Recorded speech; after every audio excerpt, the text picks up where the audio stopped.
हाय viewers, एक नई course के साथ आपके सामने हाजिर हैं। इस कोर्स के अंदर हम डिस्ट्रीब्यूशन साइकिल, असेसमेंट साइकिल और फ्यूरी ऐप के थ्रू क्रिएट होने वाली यूनिवर्सल एलोकेशंस और उससे रिलेटेड जो एप्स हैं उसको देख रहे होंगे। मेनली फोकस जो होगा वो डिस्ट्रीब्यूशन साइकिल होगा। हम जो मैक्सिमम अपने सिनेरियोज कवर कर रहे होंगे वो डिस्ट्रीब्यूशन साइकिल के अंदर कवर कर रहे होंगे। जो डिफरेंट ऑप्शंस अवेलेबल होते हैं साइकिल्स की स्क्रीन के ऊपर, वो हम डिस्ट्रीब्यूशन साइकिल के अंदर क्रिएट कर रहे होंगे, क्योंकि कॉन्सेप्ट एक ही होगा। फिर हम असेसमेंट साइकिल को कवर करेंगे कि असेसमेंट साइकिल और डिस्ट्रीब्यूशन साइकिल में मेजरली डिफरेंस हमें पता चल जाएगा। देन फिर फ्यूरी के थ्रू हम डिस्ट्रीब्यूशन साइकिल और असेसमेंट साइकिल को क्रिएट कर रहे होंगे।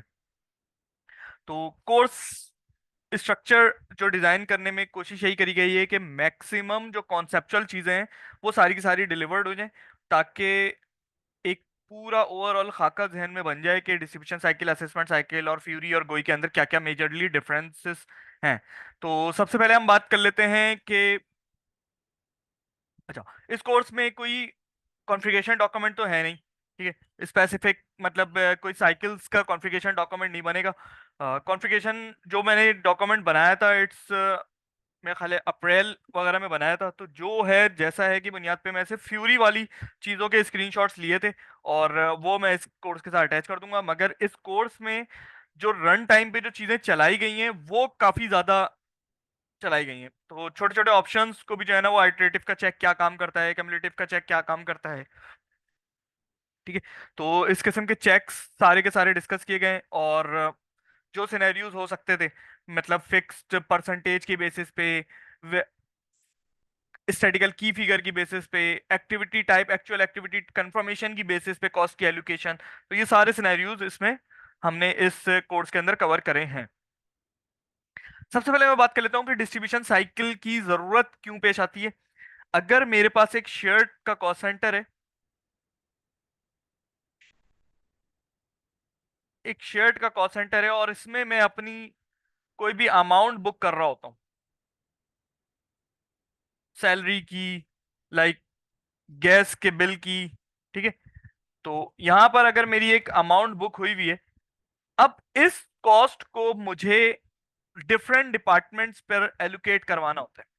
कॉस्ट सेंटर का अगर स्ट्रक्चर थोड़ा सा हम डिस्कस कर लें शुरू में, कि हमारे मेनली जो कॉस्ट सेंटर्स होते हैं वो उनको मैं तीन टाइप्स,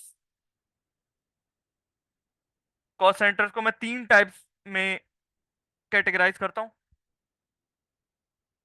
प्रोडक्शन के कॉस्ट सेंटर्स होते हैं जिसके ऊपर एक्टिविटी की डायरेक्ट कंफर्मेशन होती है, ओके। देन फिर हमारे शेयर्ड कॉस्ट सेंटर होते हैं। इन शेयर्ड कॉस्ट सेंटर में प्रोडक्शन से रिलेटेड और नॉन प्रोडक्शन से रिलेटेड दोनों की कॉस्ट होती है। थर्ड हमारे totally non production cost centres होते हैं,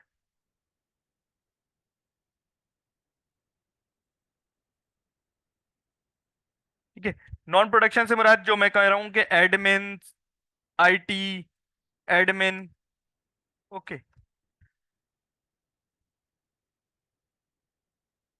इन कॉस्ट सेंटर्स के ऊपर भी हम बाज दफा हमारी रिक्वायरमेंट आ जाती है कि हम एलोकेशंस कर रहे होते हैं, क्योंकि किसी प्रोडक्शन के शेयर्ड कॉस्ट सेंटर के ऊपर कॉस्ट पड़ी हुई है, उसको हर हर एक डिपार्टमेंट कॉस्ट सेंटर के ऊपर लेके जाना है, प्रोडक्शन के कॉस्ट सेंटर पे लेके जाना है, मशीन के कॉस्ट सेंटर्स पे लेके जाना है। तो वहां पे भी डिस्ट्रीब्यूशन साइकिल, एलोकेशन साइकिल वगैरह यूज हो रही होती है। शेयर्ड कॉस्ट सेंटर हमारे लाइक जनरेटर, ओके, इंजीनियरिंग का डिपार्टमेंट, इंजीनियरिंग डिपार्टमेंट जो है वो प्रोडक्शन और नॉन प्रोडक्शन दोनों डिपार्टमेंट्स के लिए काम कर रहा होता है। जनरेटर का डिपार्टमेंट जो है नॉर्मली प्रोडक्शन और नॉन प्रोडक्शन दोनों डिपार्टमेंट के लिए काम कर रहा होता है। तो मेनली जो शेयर्ड कॉस्ट सेंटर के ऊपर एलोकेशन साइकिल, अच्छा जब मैं वर्ड यूज कर रहा हूँ एलोकेशन, इट्स मीन कि एलोकेशन साइकिल में distribution, allocation cycle means cost one cost centre और one cost object to another cost object. इसमें डिस्ट्रीब्यूशन साइकिल और assessment cycle, okay. Allocation cycle के दो टाइप्स हैं, डिस्ट्रीब्यूशन एंड असेसमेंट, ओके। तो अब किस शेयर्ड कॉस्ट सेंटर में अगर कॉस्ट मेरे पास पड़ी हुई है, तो ये कॉस्ट मुझे पूरी की पूरी जो है वो प्रोडक्शन और नॉन प्रोडक्शन में एलोकेट करवानी है। तो इसके लिए मैं नॉर्मली डिस्ट्रीब्यूशन और असेसमेंट साइकिल यूज कर रहा होता हूँ। कहाँ पर डिस्ट्रीब्यूशन करेंगे, कहाँ पे असेसमेंट करेंगे, इट डिपेंड्स अपॉन सिनेरियोज। ये सिनेरियो टू सिनेरियो चेंज होती हैं चीजें। सबसे पहले हम बात कर लेते हैं कि डिस्ट्रीब्यूशन और असेसमेंट में मेजर डिफरेंस क्या है। मैं यहाँ पे बात कर रहा था कि डिस्ट्रीब्यूशन के ऊपर मैं बात कर रहा था कि एक ये मेरे कॉस्ट एलिमेंट्स हैं, कॉस्ट एलिमेंट्स हैं, ये मेरे कॉस्ट सेंटर्स हैं, और ये मेरी अमाउंट है।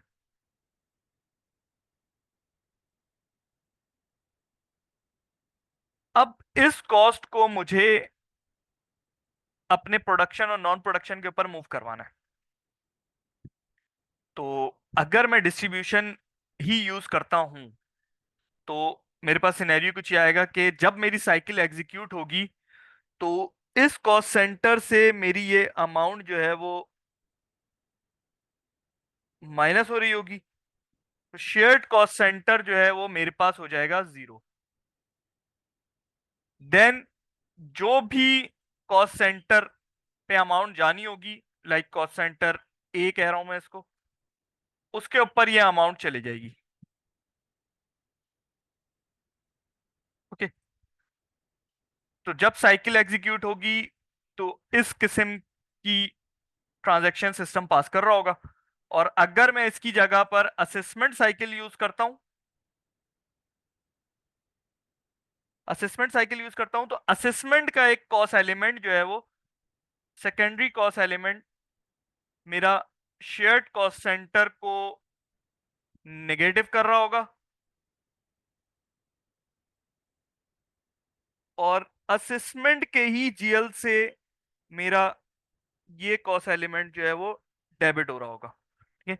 असेसमेंट और डिस्ट्रीब्यूशन में ट्रांजैक्शन के हिसाब से मेनली ये डिफरेंस है कि ये पहले पॉइंट में हमने यही बात लिखी है कि allocation done by based on same cost element, मतलब जो जिस कॉस्ट एलिमेंट से हमारे पास कॉस्ट रिकॉर्ड हुई है वही कॉस्ट एलिमेंट यूज होगा कॉस्ट को रिवर्स करने के लिए और नए कॉस्ट सेंटर के अंदर कॉस्ट को लेके जाने के लिए। असेसमेंट में जो एक सेकेंडरी कॉस्ट एलिमेंट होता है, जो हमारे मेन जो कॉस्ट यहाँ पे बुक हुई होती है उसको जीरो करता है पहले, देन फिर उसी कॉस्ट एलिमेंट के थ्रू जो है वो कॉस्ट नए कॉस्ट सेंटर में बुक कर देता है। ओके। अगर मैं डिस्ट्रीब्यूशन यूज करता हूं, तो मैं रिपोर्ट्स के अंदर जब भी मैं रिपोर्ट एग्जीक्यूट करूंगा, मुझे इस कॉस्ट सेंटर के ऊपर ये अमाउंट मुझे जीरो नजर आएगी। तो मेरे पास ये ट्रैकिंग नहीं है कि कॉस्ट कहां से आई और कहां चली गई। मैं ट्रैकिंग से मुराद ये कि मैं रिपोर्ट देख के नहीं पता कर सकता, मुझे उसकी रिकंसिलेशंस वगैरह बनानी पड़ेंगी कि कौन से कॉस्ट सेंटर्स में से अमाउंट निकल रही है और कौन कौन से कॉस्ट सेंटर्स में जा रही हैं। अब ये इंडिविजुअल एक एक कॉस्ट सेंटर की बात हो रही है, जब लाइव रन होते हैं तो उसमें 500-600 कॉस्ट सेंटर से कॉस्ट जो है ना वो इधर से उधर हो रही होती है, तो इट्स टू मच डिफिकल्ट। तो हमें वो प्रॉपर जो है FAGLL 03H से रिपोर्ट्स वगैरह निकाल के एक्सट्रैक्ट करके उसकी रिकंसिलेशंस बनानी पड़ रही होती हैं। असेसमेंट में ये ट्रैकिंग मौजूद है क्योंकि हम कॉस एलिमेंट एक यूज कर रहे होते हैं। अगर मैं ये कॉस एलिमेंट एक्सक्लूड करके अपनी कोई भी रिपोर्ट जीएल की चला दूं, चाहे वो FAGLL 03H हो या फिर जो कॉस सेंटर की रिपोर्ट है KSB1, तो मैं अगर ये कॉस एलिमेंट रिमूव करके चला दूं, तो मुझे साइकिल एग्जीक्यूट होने के बाद भी जो है वो प्री साइकिल एग्जीक्यूशन का डाटा मुझे मिल जाएगा। इसके अलावा मेथड्स वगैरह सारे सेम होते हैं ऑन द बेसिस ऑफ दोनों में, on the basis of fix percentage हमें डिवाइड लेके जानी है, कॉस्ट एलोकेट करना है, या फिर फिक्स किसी वेरिएबल बेसिस पे करना है। वेरिएबल बेसिस मतलब स्टैटिकल की फिगर पे करना है, या फिर एक्चुअल कॉस्ट जो पहले से रिसीवर कॉस्ट सेंटर्स के ऊपर पड़ी हुई है उसकी बेसिस पे करना है, या फिर एक्टिविटी टाइप की कंफर्मेशन की बेसिस पे करना है। तो ये तमाम ऑप्शंस दोनों में सेम मौजूद हैं, इनमें कोई डिफरेंस नहीं है। उसके बाद मैं एक बात कर लेता हूं कि एक्टिविटी टाइप की कॉन्फ़िगरेशन के अंदर ये बहुत जरूरी डिसीजन होता है कि हमें डिस्ट्रीब्यूशन यूज करनी है या असेसमेंट।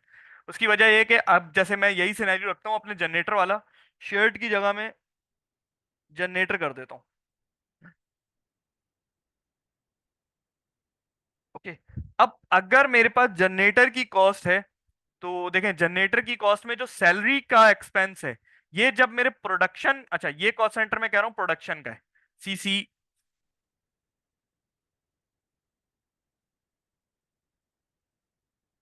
ये प्रोडक्शन का है। ओके। अब अगर मेरे जनरेटर के कॉस्ट सेंटर से अमाउंट जो है वो मेरे प्रोडक्शन के कॉस्ट सेंटर पर जा रही है, और क्योंकि जाहिर सी बात है, जब प्रोडक्शन के कॉस्ट सेंटर पे जा रही है तो इसके बाद ये इस एक्टिविटी की रिवैल्यूएशन के अंदर ये पार्ट लेगी। अब अगर मैं, और ये गैस जो है ये भी एक्टिविटी की कैलकुलेशन के अंदर पार्ट लेगी। अगर मैं डिस्ट्रीब्यूशन साइकिल यूज करता हूं तो सैलरी जो है मेरे सैलरी के जीएल से जाएगी और गैस जो है मेरे गैस के जीएल से जाएगी। तो सैलरी का जीएल जाहिर सी बात है मैंने लेबर की एक्टिविटी से मैप करवाया हुआ होगा, और गैस का जीएल मैंने ओवरहेड की एक्टिविटी से मैप करवाया हुआ होगा। ओके, तो हालांकि ये जनरेटर की कॉस्ट है, मगर जब ये प्रोडक्शन के कॉस्ट सेंटर में गई तो ये क्या होगी, ये लेबर की एक्टिविटी का पार्ट बन जाएगी। हालांकि मेरी रिक्वायरमेंट क्या है कि भाई ये जो सैलरी है ना, ये सैलरी क्योंकि मेरे जनरेटर ओवरहेड्स हैं, कि ये मेरे डायरेक्ट लेबर नहीं है, तो ये ओवरहेड का पार्ट बनना चाहिए। अगर मैं डिस्ट्रीब्यूशन साइकिल यूज करूंगा ऐसे सिनेरियो के अंदर तो ये पॉसिबल नहीं है। मुझे क्या करना पड़ेगा, मुझे ऐसे सिनेरियो के अंदर असेसमेंट साइकिल क्रिएट करनी पड़ेगी, और वो असेसमेंट साइकिल मेरे दो दो सेगमेंट्स पर मुश्तमिल होगी। पहले सेगमेंट में मैं सिर्फ क्या कर रहा हूँ कि एक कॉस्ट एलिमेंट यूज करूंगा,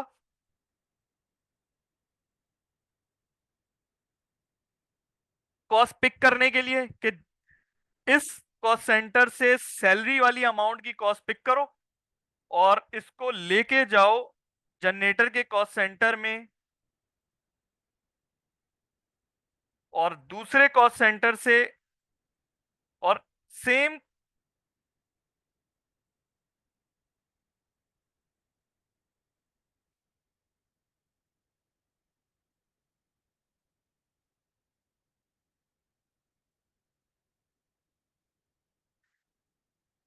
अब ऐसी सूरत में क्या होगा कि मेरे पास दो सेगमेंट या सिंगल सेगमेंट के थ्रू भी मैं कर सकता हूँ। मैं कहूंगा कि सैलरी और गैस के जीएल एज अ सेंडर के तौर पे पिक करो, और इसको जब तुम लेके जाओ असेसमेंट साइकिल में तो एक ही जीएल यूज कर लो ओवरहेड का। ओके, ओवरहेड के जीएल से जब इस जनरेटर के कॉस्ट सेंटर में मेरी, जब इस प्रोडक्शन के कॉस्ट सेंटर में मेरी कॉस्ट चली आएगी, तो ये वाला जीएल जो है मैं एक्टिविटी की स्प्लिटिंग के अंदर ओवरहेड के साथ मैप करवा दूं। तो ऐसी सूरत में मैं ये अपने टारगेट अचीव कर सकता हूं कि सैलरी की अमाउंट भी मेरी ओवरहेड में जारी होगी प्रोडक्शन की कॉस्ट सेंटर पे आने के बाद, और गैस की अमाउंट भी मेरी ओवरहेड्स में जारी होगी प्रोडक्शन के कॉस्ट सेंटर में आने के बाद। अदरवाइज अगर मैं डिस्ट्रीब्यूशन साइकिल यूज करता तो ये चीज इज नियर टू इम्पॉसिबल थी। ओके, तो ऐसी सूरत में हमें ये डिसीजन लेने पड़ रहे होते हैं कि डिस्ट्रीब्यूशन साइकिल यूज करनी है या असेसमेंट साइकिल यूज करनी है। ओके, तो ये चीजें हो गई असेसमेंट और डिस्ट्रीब्यूशन का डिफरेंस, इट्स ओके। ओके, अच्छा, फ्यूरी ऐप पे साइकिल्स क्रिएट करने का सबसे बड़ा जो फायदा ये है कि अगर मैं गोई के थ्रू ऐप क्रिएट करूं तो डिस्ट्रीब्यूशन साइकिल यूज करने के लिए मेरे पास इट्स अराउंड ये 6 टी कोड्स हैं। क्रिएट का अलग, चेंज का अलग, डिस्प्ले का अलग, डिलीट का अलग, एग्जीक्यूट का अलग, रिवर्स का सेम है। ठीक है, एग्जीक्यूट साइकिल जो एग्जीक्यूट हो चुके हैं उनको देखने के लिए एक अलग टी कोड है। सेम इसी तरह असेसमेंट साइकिल के लिए भी अलग अलग टी कोड्स हैं, कोपा की साइकिल्स के लिए अलग अलग टी कोड हैं, टॉप डाउन डिस्ट्रीब्यूशन के लिए अलग टी कोड हैं। फिर इनकी रिपोर्ट्स देखने के लिए हमारे पास अलग अलग 611 के एस बी वन, और जो है ना वो मल्टीपल K24 और ये वो इस किस्म की सारी चीजें मौजूद हैं। ओके, मगर हमारे पास जब यूनिवर्सल साइकिल के अंदर सिर्फ 3 एप्स हैं, मैनेज एलोकेशन के थ्रू हम सारे किस्म की साइकिल्स एक ही विंडो से क्रिएट कर सकते हैं। रन एलोकेशन के थ्रू हम तमाम किस्म की साइकिल्स एक ही ऐप के थ्रू एग्जीक्यूट कर सकते हैं। इसी तरह उन साइकिल्स के एग्जीक्यूट होने के बाद रिजल्ट्स देखने के लिए भी किसी भी किस्म की साइकिल हो, चाहे वो डिस्ट्रीब्यूशन साइकिल हो, असेसमेंट हो, प्रॉफिट सेंटर की साइकिल्स हो, कोपा की साइकिल्स हो, तो उनकी रिपोर्ट देखने के लिए हम जो है वो एलोकेशन रिजल्ट्स की ऐप के थ्रू हम ये काम कर सकते हैं। तो मेजर जो डिफरेंस है वो यही है ऐप का। बाकी इसके अलावा काम दोनों के बिल्कुल कोई फर्क नहीं है। तमाम जो मेथड्स हैं, स्टैटिस्टिकल की फिगर के थ्रू, फिक्स परसेंटेज बेस के थ्रू, रिसीवर के एक्चुअल अमाउंट के थ्रू, एक्टिविटीज टाइप के थ्रू, हर तरह की मेथड्स फ्यूरी ऐप के अंदर मौजूद हैं। कुछ लोग ये कहते हैं कि स्टैटिस्टिकल की फिगर और ये वो इनकी बेसिस पे नहीं हो सकता, मगर वो तमाम चीजें भी फ्यूरी ऐप में मौजूद हैं। फ्यूरी के थ्रू हम वो सारी चीजें कर सकते हैं। मेजर जो डिफरेंस है वो ये है कि आपको ये तमाम टी कोड्स याद करने की जरूरत नहीं होंगी। और इन 3 ऐप्स के थ्रू आपका काम हो जाएँगे। इसके अलावा जो है वो रिपोर्ट्स में जो है ना वो थोड़ा-सा एक सॉर्ट ऑफ शश का टाइप मिल जाता है कि आपको जो है ना वो इस तरह की ग्राफ़िकल फ़ॉर्म्स वग़ैरह में रिपोर्ट देखने को मिल जाती हैं। फ्यूरी ऐप्स में यूज़ करने फ्यूरी ऐप के थ्रू साइकिल्स क्रिएट करने में। अच्छा, मेन थिंग, अगर आपने फ्यूरी ऐप के थ्रू कोई साइकिल क्रिएट करी है तो वो गोई में नज़र नहीं आएगी, और गोई में जो साइकिल आपने क्रिएट करी है वो फ्यूरी ऐप में नज़र नहीं आएगी। ये एक थोड़ा-सा चैलेंज है। बाकी इसके अलावा और कोई चीज़ जो है ना वो चेंज नहीं है। उम्मीद करता हूँ कि इस कोर्स के अंदर जो है ना वो काफ़ी सारी चीज़ें, काफ़ी सिनेरियोज़ जो है वो कवर करे होंगे। मगर कभी भी ये दावा नहीं है कि 100% सारी चीज़ें कवर हो चुकी होंगी। ये कब कोई, I think it's near to impossible कि 100% सारी चीज़ें कवर कर ली जाएँ। मगर कोशिश यही करी गई है कि तमाम मैक्सिमम चीज़ें जो ज़हन में आ रही थी, उन चीज़ों को कवर करके ये कोर्स बना लिया जाए। और इसको कंप्लीट करने के बाद अगर यह कोर्स आपको अच्छा लगे, कोई आपके नॉलेज में वैल्यू एडिशन हो, तो काइंडली रिव्यूज़ दें और जो है ना वो कमेंट्स करें, ताकि एक पता चलता रहता है कि क्या कोर्स के रिजल्ट्स हैं। और अगर आप कोई मोबाइल के ऊपर मेरे कोई कोर्स से फीडबैक वगैरह देना चाहते हैं, तो वॉइस मैसेज कर सकते हैं व्हाट्सएप पे, या टेक्स्ट मैसेज भी कर सकते हैं। That's all from my side. Thank you very much.